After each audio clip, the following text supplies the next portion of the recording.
কল্পনা করুন আপনাকে একটি অন্ধকার কামরায় একা রেখে আসা হলো, যেখানে কোনো আলো নেই, কোনো বাতাস নেই। হঠাৎ আপনার পায়ের কাছে এক বরফ শীতল স্পর্শ অনুভব করলেন। তাকিয়ে দেখলেন আগুনের গোলার মতো জ্বলন্ত চোখের এক বিশাল সাপ আপনার শরীর পেঁচিয়ে ধরছে, যার একটি নিঃশ্বাসের গরমে পৃথিবীর সব গাছপালা পুড়ে ছাই হয়ে যেতে পারে। সেই সাপটি কেন আপনার কবরে এলো? কেন সে আপনার হাড়গুলো মটমট করে ভেঙে দিচ্ছে? এই শিউরে ওঠা সত্যটি জানতে আপনাকে আজকের এই কাহিনীর শেষ পর্যন্ত থাকতেই হবে। প্রিয় বন্ধুরা, আপনাদেরকে বোঝানোর উদ্দেশ্যে আমি এই দৃশ্যগুলো শক্তিশালী এআই প্রযুক্তি দিয়ে তৈরি করেছি। বাস্তবতার সাথে এর কোনো মিল নেই। মৃত্যু এমন এক অনিবার্য সত্য যা থেকে পালানোর কোনো পথ নেই। আমরা দুনিয়াতে কত আয়োজন করি, কত বড় বড় অট্টালিকা বানাই, কত আরামের বিছানায় ঘুমাই, কিন্তু শেষ পর্যন্ত আমাদের ঠিকানা হয় সেই 3.5 হাত মাটির ঘর।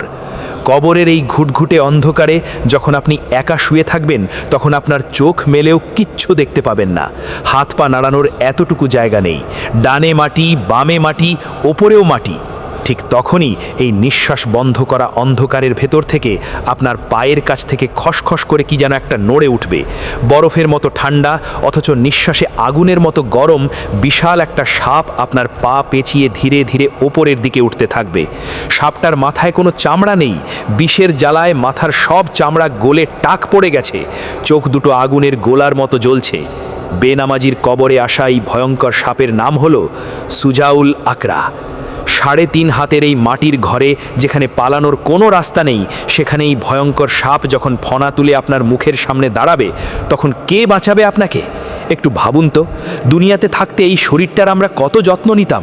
একটু মশা কামড়ালে অস্থির হয়ে যেতাম, একটু গরম লাগলে ফ্যান বা এসি ছাড়া আমাদের ঘুম আসতো না, দামি সাবান, দামি পারফিউম ছাড়া আমরা চলতেই পারতাম না।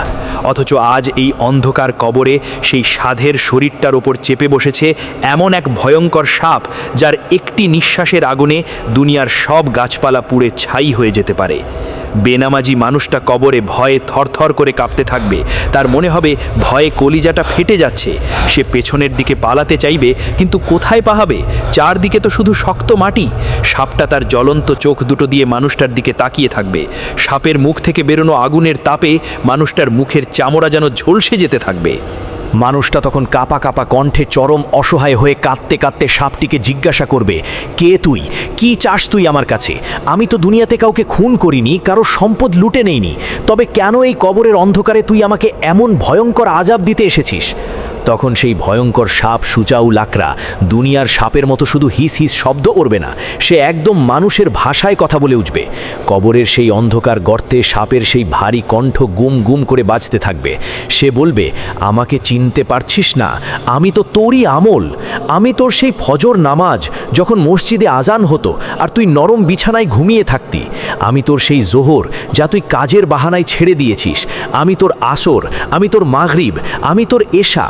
তুই দুনিয়াতে আমাকে যেমন অবহেলা করেছিস, আজ আল্লাহ আমাকে তোর ওপর পাহারাদার বানিয়ে পাঠিয়েছেন। আজ থেকে কিয়ামত পর্যন্ত আমি তোকে এভাবেই ছোবল মারতে থাকবো। আহা, একবার ভাবুন তো সেই মুহূর্তের কথা। সাপটা আর 1 সেকেন্ডও দেরি করবে না। ফজরের নামাজ ছেড়ে দেওয়ার অপরাধে সে তার ভয়ঙ্কর বিষাক্ত দাঁতগুলো ওই বেনামাজির মাথায় বসিয়ে দেবে। সেই ছোবল কোনো সাধারণ ছোবল নয়। একটা ছোবল দেওয়ার সাথে সাথে বিষের যন্ত্রণায় মানুষটা এমনভাবে চিৎকার করে উঠবে, যা পৃথিবীর কেউ শুনতে পাবে না। কবরের মাটি ভেদ করে সেই শব্দ বাইরে আসবে না। সে ব্যথায় ছটফট করতে করতে 70 ভজ মাটির নিচে দেবে যাবে। তার শরীরের প্রতিটি হাড়, প্রতিটি জোড়া সেই বিষের যন্ত্রণায় ভেঙে চুরমার হয়ে যাবে। এরপর 70 গজ নিচ থেকে আবার তাকে উপরে তোলা হবে। এবার জোহরের নামাজ ছাড়ার অপরাধে আবার সেই ভয়ঙ্কর ছোবল, আবার সেই 70 গজ নিচে পতন। এভাবেই চলতে থাকবে আসর, মাগরিব এবং এশা। প্রতিদিন 5 ওয়াক্ত নামাজের জন্য তাকে বারবার এভাবে ছোবল দেওয়া হবে। একবার মন থেকে ভাবুন তো, শুধু 1 ওয়াক্ত নামাজ ছাড়ার জন্য যদি এত ভয়াবহ শাস্তি হয়, তবে সারা জীবন যে মানুষটা আল্লাহকে একটা সেজদাও করেনি, তার কি হবে? 70 গজ মাটির নিচ থেকে যখন সেই বেনামাজিকে আবার টেনে উপরে তোলা হবে, তখন তার শরীরের কোনো হাড় আর আস্ত নেই। সাপের সেই ভয়ঙ্কর বিষের জ্বালায় পুরো শরীরটা নীল হয়ে গেছে, গলে গলে পড়ছে শরীরের গোশত। দুনিয়াতে থাকতে একটু হাত কেটে গেলে বা একটু রক্ত দেখলে আমরা কত কান্নাকাটি করতাম, তাই না? ডাক্তার, ব্যান্ডেজ, ওষুধ, কত কি। আর আজ এই অন্ধকার কবরে সেই সাধের শরীরটার ওপর চেপে বসেছে এমন এক বিষাক্ত সত্তা। হাড়গুলো মটমট করে আবার জোড়া লেগে যাবে, শরীরটা আবার আগের মতো হয়ে যাবে। কেন জানেন? যাতে কষ্টের যন্ত্রণাটা আবারও নতুন করে অনুভব করা যায়। ওই যে আপনার বুকের ওপর বসে থাকা সুজাউ লাকড়া সাপ, সে কিন্তু একটুও ক্লান্ত হয়নি। তার চোখে কোনো মায়া নেই, কোনো দয়া নেই। জোহরের নামাজ ছাড়ার অপরাধে সে আবার ফনা তুলে দাঁড়াবে। আপনি 2 হাত জোর করে অঝরে কাঁদতে কাঁদতে সাপটাকে বলবেন, দোহাই লাগে তোমার, আমাকে আর ছোবল দিও না, আমি আর এই যন্ত্রণা সহ্য করতে পারছি না, আমার কলিজা ছিঁড়ে যাচ্ছে গো। কিন্তু কে শোনে কার কথা? আল্লাহর হুকুম ছাড়া সে তো এক চুলও নড়বে না। সে আবার তার ভয়ঙ্কর বিষাক্ত দাঁত বসিয়ে দেবে আপনার শরীরে। মাটির নিচে সেই ঘুটঘুটে অন্ধকারে ব্যথায় ছটফট করতে করতে মানুষটার তখন দুনিয়ার কথা মনে পড়বে তার সেই সাজানো সংসারের কথা, যাদের সুখের জন্য, যাদের মুখে হাসি ফোটানোর জন্য সে আজীবন গাধার মতো খাটুনি খেটেছে। অথচ সেই খাটুনির ভিড়ে এসে আল্লাহকে ডাক দেওয়ার সময় পায়নি। আজ তারা কোথায়? সে মাটির নিচ থেকে কাঁপতে কাঁপতে ডাকবে, ও আমার প্রাণের স্ত্রী, ও আমার আদরের সন্তান, ও আমার কলিজার টুকরো মা বাবা, তোমরা কোথায়? তোমরা কি শুনছো না আমার এই আর্তনাদ? তোমরা না আমাকে খুব ভালোবাসতে? আজ আমাকে এই ভয়ঙ্কর সাপের মুখে একা ফেলে তোমরা কিভাবে শান্তিতে ঘুমাচ্ছ? আমাকে একটু বাঁচাও, আমাকে এই অন্ধকার থেকে একটু বের করো। আমাকে বাঁচাও, কেউ আছো, বাঁচাও। কিন্তু কেউ শুনবে না। তার ডাক কবরের দেওয়াল ডিঙিয়ে বাইরে যাওয়ার ক্ষমতা রাখে না। দুনিয়ার বুকে তখন হয়তো সকাল হয়েছে, তার রেখে যাওয়া বিশাল বাড়িতে হয়তো তখন সম্পদের ভাগ বাটোয়ারা চলছে, তার আদরের সন্তান হয়তো তার রেখে যাওয়া ব্যাংক ব্যালেন্স গুনে দেখছে। কয়েকদিন কান্নাকাটি করার পর সবাই যে যার জীবনে ব্যস্ত হয়ে গেছে, কেউ তার কথা আর মনে রাখেনি। দুনিয়ার নিয়মই এমন, কেউ কারো জন্য আটকে থাকে না। অথচ এই মানুষটা কবরের অন্ধকারে একা পড়ে আছে। তার কোনো সকাল নেই, কোনো রাত নেই, শুধু আছে ভয়ঙ্কর সুজাউ লাকড়ার ছোবল আর আগুনের মতো জ্বলতে থাকা বিষের যন্ত্রণা। সাপের নিঃশ্বাসের সেই পচা দুর্গন্ধযুক্ত গরমে কবরের বাতাসটা পর্যন্ত বিষাক্ত হয়ে গেছে। নিঃশ্বাস নিতে গেলে মনে হবে গলার ভেতর দিয়ে ফুটন্ত গরম পানি ঢেনে দেওয়া হচ্ছে। যন্ত্রণায় টিকতে না পেরে মানুষটা তখন সরাসরি আল্লাহর কাছে ফরিয়াদ করবে। সে বলবে, ও আমার দয়াময় রব, ও আমার আল্লাহ, আমি দুনিয়াতে অনেক বড় ভুল করে ফেলেছি। দুনিয়ার ধোকায় পড়ে আমি তোমাকে ভুলে গিয়েছিলাম। দয়া করে আমাকে শুধু একবার, শুধু একটি বারের জন্য দুনিয়াতে ফেরত পাঠাও মাবুদ। আমি আর একটা বক্ত নামাজও ছাড়ব না। আমি সারা জীবন সেজদায় পড়ে থাকব। আমাকে শুধু একটা সেজদা করার সুযোগ দাও আল্লাহ। কিন্তু আল্লাহ তখন কি জবাব দেবেন? আল্লাহ বলবেন, কখনো নয়, সময় শেষ। দুনিয়াতে তোমাকে অনেক সময় দেওয়া হয়েছিল। মুয়াজ্জিন দিনে 5 বার তোমাকে ডাকতো, তুমি শোনোনি।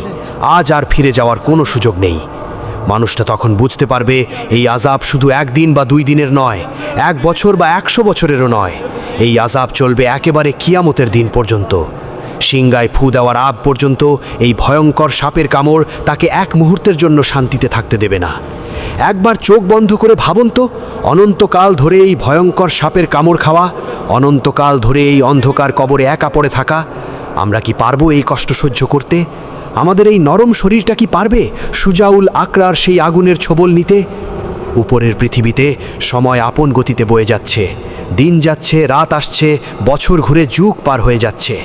ওই বেনামাজির আপনজনেরা যারা একদিন তাকে কবরে রেখে চোখের পানি ফেলেছিল, তারাও হয়তো একদিন মারা গেছে। তাদের নাম নিশানাও হয়তো দুনিয়ার বুক থেকে মুছে গেছে। পৃথিবীর বুকে কত শহর ধ্বংস হয়ে যাচ্ছে, কত নতুন শহর তৈরি হচ্ছে, কিন্তু মাটির নিচে সেই বেনামাজির কোনো পরিবর্তন নেই। তার জন্য কোনো সকাল নেই, কোনো স্বস্তি নেই। তার বুকের উপর এখনও ফনা তুলে বসে আছে সেই ভয়ঙ্কর সুজাউল আকরা। সাপের সেই আগুনের মতো জ্বলন্ত চোখ দুটোর দিকে তাকিয়ে থাকতে থাকতে তার আত্মা যেন শুকিয়ে কাঠ হয়ে গেছে। সাপের বিষের যন্ত্রণায় তার রক্তগুলো শরীরের ভেতর টগবগ করে ফুটতে থাকে, গোশতগুলো গলে গলে হাড় থেকে খসে পড়ে। 1 বার 2 বার নয়, শতাব্দীর পর শতাব্দী ধরে এই একই আযাব, একই যন্ত্রণা। মানুষটা চিৎকার করে বলতে থাকে, হে আল্লাহ, আমাকে শেষ করে দাও, আমাকে আর জীবিত রেখো না, আমি এই আযাব আর সইতে পারছি না। কিন্তু কবরে তো আর মৃত্যু নেই, সেখানে শুধু আছে আযাব ভোগ করার জন্য পুনর্জীবন। আমার প্রিয় ভাইটি, আমার আদরের বোনটি, আজ আপনি যে স্ক্রিনের দিকে তাকিয়ে আমার এই কথাগুলো শুনছেন, একটু নিজের বুকের উপর হাত রেখে বলুন তো, আমরা কি সত্যি তৈরি? আজ রাতে যদি হঠাৎ করে আমাদের চোখ দুটো চিলতরে বন্ধ হয়ে যায়, যদি কালকের সকালটা আর আমাদের জীবনে না আসে, কালকের যে মিটিংয়ের জন্য, যে পরীক্ষার জন্য বা যে ব্যবসার জন্য আপনি এশার নামাজটা না পড়েই ঘুমিয়ে পড়লেন, কাল যদি সেই ঘুম আর না ভাঙে, কে বাঁচাবে আপনাকে ওই অন্ধকার কবরে? আপনার ওই দামি মোবাইল ফোনটা, আপনার ওই বিশাল ব্যাংক ব্যালেন্স, নাকি আপনার ওই আপনজনেরা যারা আপনাকে 3.5 হাত মাটির নিচে একা ফেলে দিয়ে চলে আসবে? দোহাই আপনার, নিজের প্রতি এত বড় জুলম করবেন না। আল্লাহ তো আপনাকে অনেক ভালোবাসেন। তিনি তো চান না আপনাকে ওই ভয়ঙ্কর সাপের মুখে ফেলে দিতে। তিনি তো প্রতিদিন 5 বার আপনাকে ডাকেন শুধু একটু রহমত দেওয়ার জন্য। কেন আমরা এত অকৃতজ্ঞ হয়ে গেলাম যে আল্লাহ আমাদের এত সুন্দর চোখ দিলেন, এত সুন্দর হাত পা দিলেন, সুস্থ শরীর দিলেন? সেই আল্লাহর সামনে আমাদের কপালটা দিনে 5 বার লুটিয়ে পড়তে এত কিসের অহংকার আমাদের? এখনও সময় আছে, এখনও আপনার নিঃশ্বাস চলছে, এখনও আপনার তওবা করার দরজা খোলা আছে। আমি আপনার 2 হাত ধরে চোখের পানি ফেলে মিনতি করছি, আজ থেকে, এখন থেকে আর একটা ওয়াক্ত নামাজও ছাড়বেন না। হ্যাঁ, হয়তো আপনার অনেক দিনের নামাজ কাজা হয়ে গেছে, হয়তো আপনি অনেক গুনাহ করে ফেলেছেন, কিন্তু মনে রাখবেন আল্লাহর দয়া ওই ভয়ঙ্কর সাপের বিষের চেয়েও কোটি গুণ বড়। আপনি শুধু একবার চোখের পানি ফেলে বলুন, আল্লাহ, আমি আর নামাজ ছাড়ব না, আমাকে মাফ করে দাও। দেখবেন আল্লাহ আপনার জীবনের সব গুনাহ মাফ করে দেবেন, আপনার ওই অন্ধকার কবরটাকে জান্নাতের বাগান বানিয়ে দেবেন। কথা দিন আর কখনো আল্লাহকে ভুলে যাবেন না। আল্লাহ আমাদের সবাইকে কবরের ওই ভয়ঙ্কর সাপের আযাব থেকে হেফাজত করুন। আমিন। For you are the